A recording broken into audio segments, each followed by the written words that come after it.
April 30th, 1945. 8 meters beneath the ruined streets of Berlin, in a concrete bunker that smelled of stale air, smoke, and inevitability, Adolf Hitler wrote the final words of his political testament. His empire was gone, his army reduced to ash, and his legacy unraveling by the hour. Soviet artillery thundered overhead, shaking the earth like a distant heartbeat, each explosion another reminder that the end was not only near, it was already here. For years, Hitler had survived on illusion, on carefully crafted lies, and the loyalty of those too afraid to confront reality. But now, in the final hours of the thousand-year Reich that barely survived 12, the mask had finally slipped. Gone was the myth of the infallible leader, the chosen one, the architect of a new Europe. What remained was an old, trembling man with a shaking hand and a loaded pistol, pacing a room that had become both throne and tomb. The day began quietly in the bunker, as most days had in those final weeks. Outside, Berlin was a city of smoke and broken glass. Children cried beneath collapsed buildings. Civilians looted stores that no longer mattered. Teenagers, conscripted into the Volkssturm, were handed rifles with no bullets and told to hold streets that no longer existed. Inside the Führerbunker, the atmosphere was heavy. The walls were lined with peeling maps, obsolete orders, and pins marking divisions that no longer moved. The staff spoke in whispers, the lights flickered, and everywhere lingered the smell of damp concrete, sweat, and fear. Hitler, now 56 but looking 20 years older, had changed visibly in the final months. His once sharp eyes had dulled, his posture slumped, his voice rasped. He rarely emerged from his quarters. Those who still served him saw a man consumed by tremors and delusions, dragging his left foot as he walked, clutching his shaking hand behind his back to mask the signs of Parkinson's disease. Yet, even now, he clung to fragments of control. Orders were still issued, executions still signed, history still rewritten with every sentence he spoke aloud. On the morning of April 30th, Hitler rose earlier than usual. The night before, he had married Eva Braun in a brief ceremony. It was not an act of love, but of closure. Braun had remained with him through the chaos, loyal even when others fled. The wedding had been surreal, a champagne toast in candlelight, with Soviet shells pounding the city above, and staff members forced to recite oaths they no longer believed in. Afterward, Hitler presented Eva with a cyanide capsule and promised they would not be taken alive. That morning, as others whispered in corridors, Hitler and Eva sat down to their final meal. It was a modest breakfast, scrambled eggs and tea. They ate in silence. There was nothing left to say. Outside the bunker, the Soviets were closing in. Red Army troops had breached Berlin's inner defenses. The Reichstag was under assault. The Reich Chancellery, once a symbol of Nazi power, was a shell. The once mighty Wehrmacht had collapsed into scattered pockets of resistance. Hitler's generals were either dead, captured, or in hiding.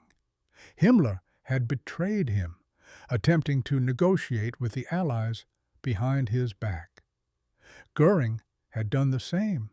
Those betrayals had cut deeply, not because they surprised him, but because they confirmed what he had long feared, that even the inner circle no longer believed in him.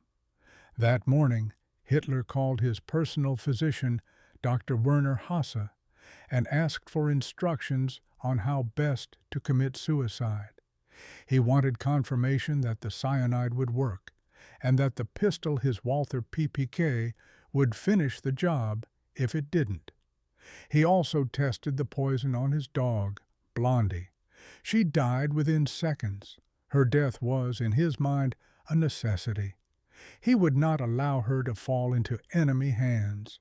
But in truth, it was something darker, a final test, a rehearsal. By early afternoon, preparations were complete. Hitler summoned his staff for goodbyes. He shook hands, thanked them for their service, and told them to leave the bunker if they could. Some wept. Others stood in stunned silence. Joseph Goebbels, who had chosen to remain with Hitler to the end, stood by emotionless. His wife, Magda, watched with hollow eyes, already planning the murder of her children. Hitler returned to his private quarters. Eva followed him. Outside the door, guards waited. The silence that followed lasted minutes. Then a sharp crack. Then silence again. The guards entered to find Adolf Hitler slumped on the couch, a pistol in his hand, blood dripping from his temple. Eva lay beside him, the scent of cyanide lingering in the air. Hitler's body was wrapped in a gray military blanket and carried through a side exit of the bunker. It was laid in a shallow crater in the garden, doused in gasoline, and set alight. Soviet shells still fell around them. The flames struggled in the wind, flickering, then roaring. His last order had been clear. His body was to be burned completely so that no enemy would find his remains. He feared humiliation more than death. The same fate that befell Mussolini haunted him, and so, in those final minutes, he clung to the illusion of control. But history had already moved on. By the time the flames consumed what was left of Adolf Hitler, the war was effectively over. Berlin would fall within days. Germany would surrender within a week.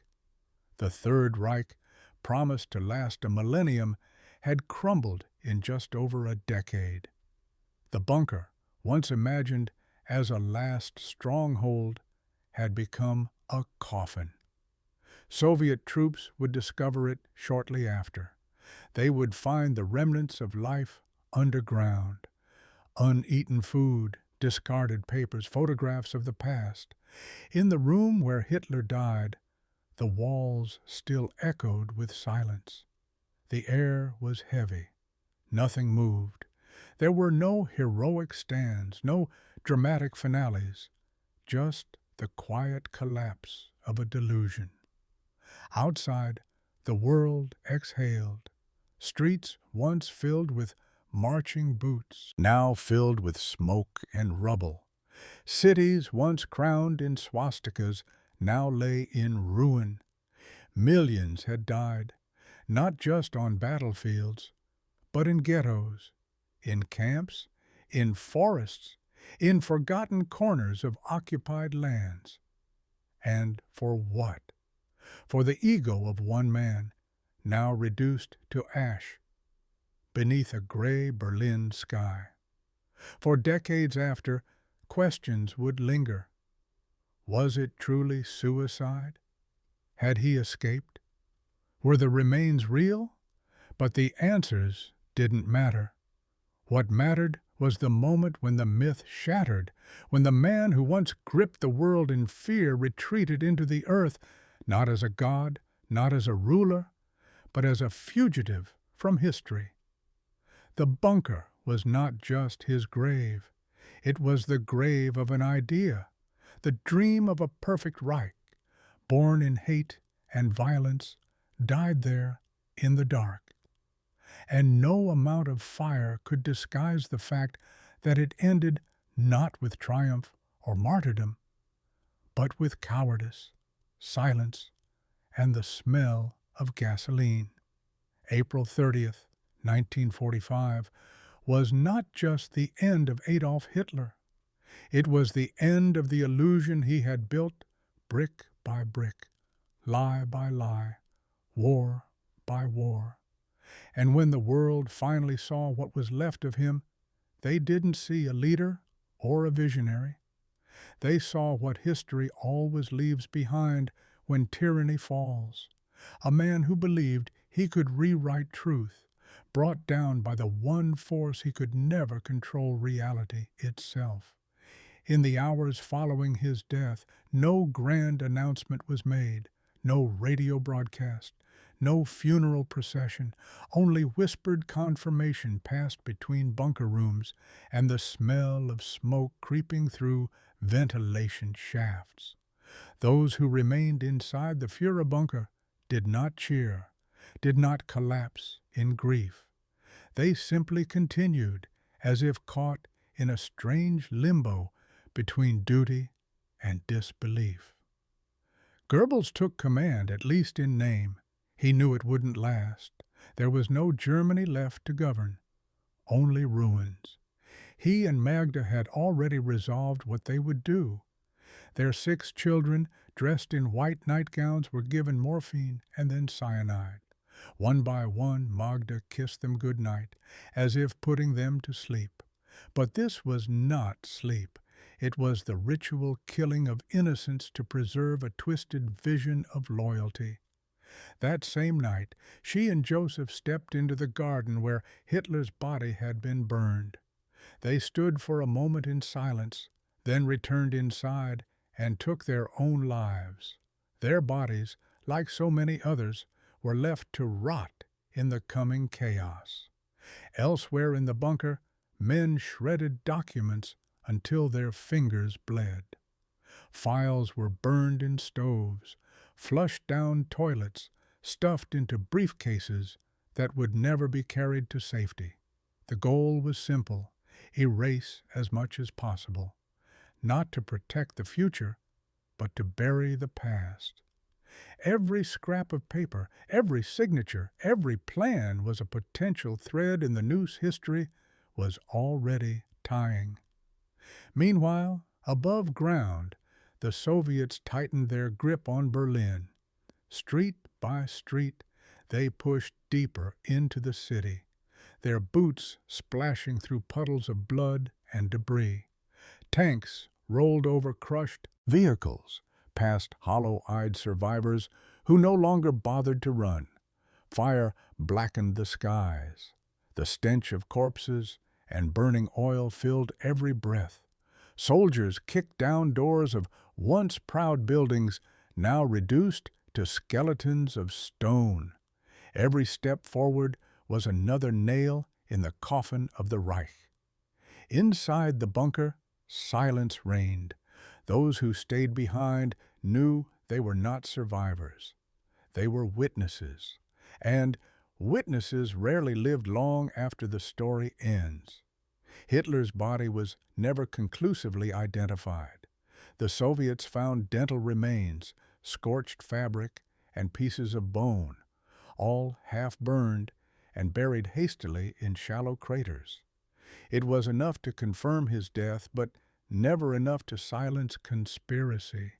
For years, rumors would spread that he had escaped to Argentina, that he lived under a new name, that he walked freely among those who once worshipped him. But these were fantasies, born from the same denial that had fueled the regime itself. The truth was simpler. He died as he lived, enclosed in lies, unable to face defeat, dragging others into darkness with him. The exact time of death was likely around 3:30 p.m. The exact sequence of events is debated, but the result was undeniable. By the afternoon of April 30th, the man who had orchestrated one of history's greatest catastrophes was gone. No battlefield glory, no final speech, no audience. just a gunshot behind a closed door and a fire in a bomb crater. What followed was not immediate collapse, but a final act of delusion. Admiral Karl Dönitz was named president of the Reich in Hitler's will. Dönitz, a naval officer with no real power, attempted to lead what was left of Germany for a few final days. His government, based in northern Germany, issued radio broadcasts insisting that the struggle continued. But there was nothing left to command. Most cities had surrendered. The army was in disarray. The people were starving. The Allies were converging on every remaining outpost. And Berlin, the heart of the regime, was gone. On May 1st, the news of Hitler's death was made public. The German people reacted with disbelief, silence, and in some cases, relief. For years they had followed him through fire, convinced of his vision, afraid of his wrath. Now, with the war lost and the cities in ruins, there was little left to defend. The myth of invincibility had died with him. In Allied capitals, there was no celebration, no cheering in the streets. The death of Hitler did not erase the scars of war. It did not rebuild homes or bring back the dead. It was merely the final act in a long and brutal tragedy. But for many, it marked the beginning of an answer to a question that had haunted Europe for years. When will this end? The Soviet troops who stormed the bunker in the days after found a scene frozen in death. Scattered files, half-eaten meals, bloodstains, burned corpses, desperate notes, gasoline cans, walls scarred by shrapnel. They walked through the narrow halls where Hitler had once screamed orders, now eerily quiet. It was not a palace. It was not a fortress. It was a tomb. Even the lighting seemed to dim in his absence, as if the bunker itself refused to go on without its architect. Stalin ordered an investigation, but kept its findings secret. For years, the Soviet Union withheld evidence of Hitler's death, feeding rumors to sow confusion among the West. The West, in turn, used these rumors to serve its own narratives. The Cold War had begun before the guns of World War II had even gone silent. In the years that followed, the bunker was sealed, then destroyed. Nothing was to remain. No monument, no shrine.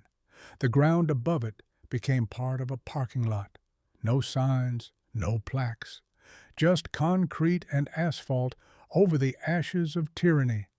And yet, the weight of that space never truly vanished.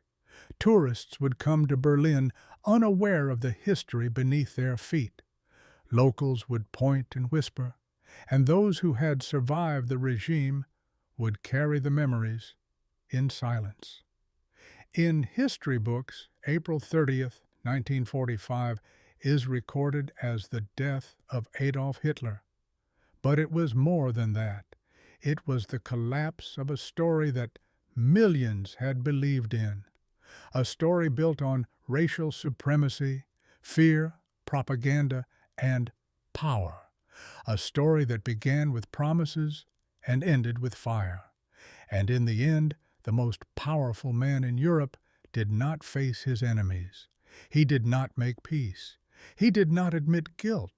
He put a gun to his head and pulled the trigger, leaving others to clean up the wreckage. His death didn't redeem him. It didn't absolve the crimes. But it ended the myth.